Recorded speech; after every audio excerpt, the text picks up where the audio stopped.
할렐루야. 누가복음 20장 20절에서 26절입니다.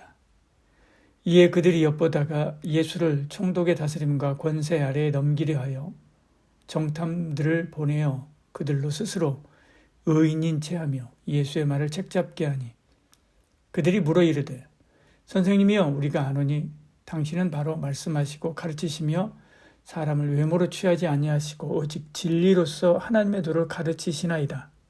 우리가 가이사에게 세를 바치는 것이 옳으니까 옳지 않으니까 하니 예수께서 그 관계를 아시고 이르시되 데나리온 하나를 내게 보이라. 누구의 형상과 글이 여기 있느냐?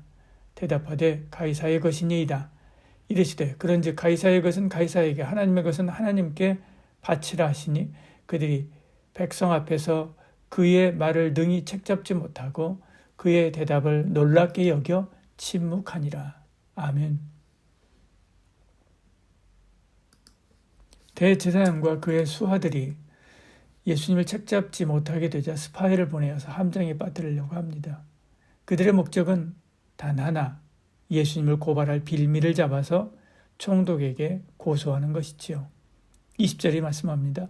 그들이 엿보다가 예수를 총독의 다스림과 권세 아래 넘기려 하여 정탐들을 보내어 스스로 의인인 체하며 예수의 말을 책잡게 하니 말씀하죠.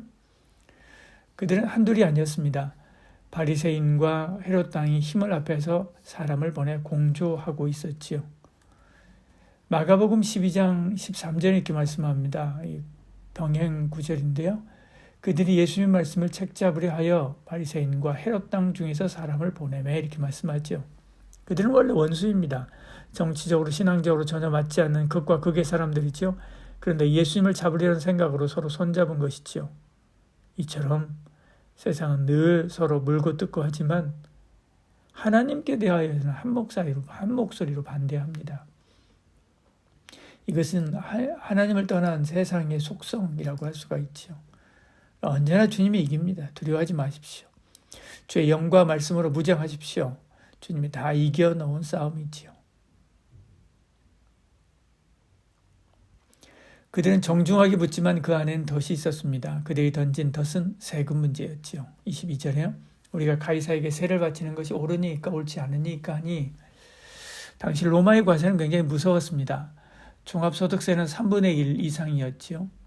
주민세는 14세에서 65세에 해당하는 남자, 12세에서 65세에 이르는 여자에게는 한 데나리온씩 내게 했습니다.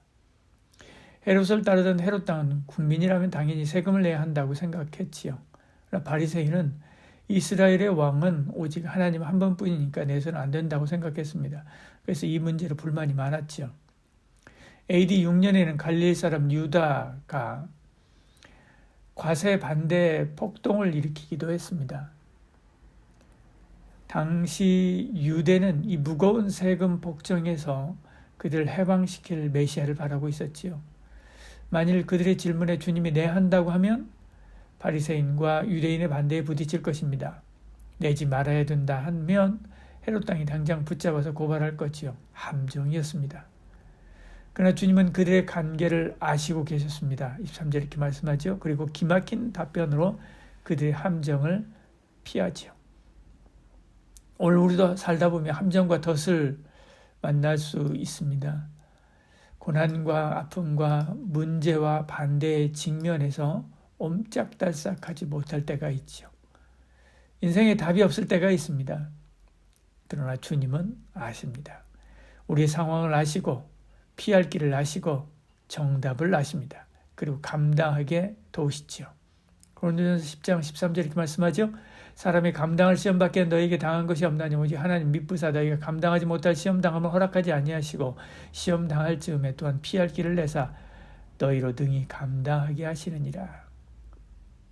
어려운 문제를 만났습니까? 기도하십시오. 주님 바라보시길 바랍니다. 우리로 능히 감당하게 하십니다. 예수님은 데나리온 하나를 보이라라고 말합니다. 누구의 형상과 글이 있느냐라고 물으시고 가이사의 것은 가이사에게 하나님의 것은 하나님께 드리라고 말씀하지요. 그들은 또 할 말을 잃고 물러가게 됩니다. 26절에요. 백성 앞에서 그의 말을 능히 책잡지 못하고 그의 대답에 놀랍게 여겨 침묵하니라. 너희가 가이사의 형상이 새겨진 이 화폐를 사용하느냐?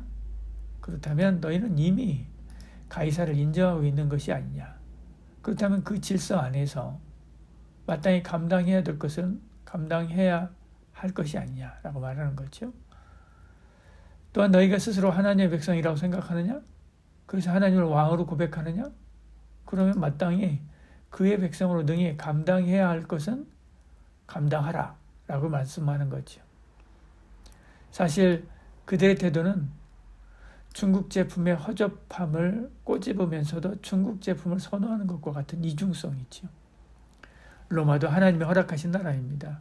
모든 권세는 하나님께로부터 나지 않은 것이 없습니다. 세상 권세와 질서에도 순응하라라고 말씀하셨던 거지요. 로마 13장 1절 이렇게 말씀하죠.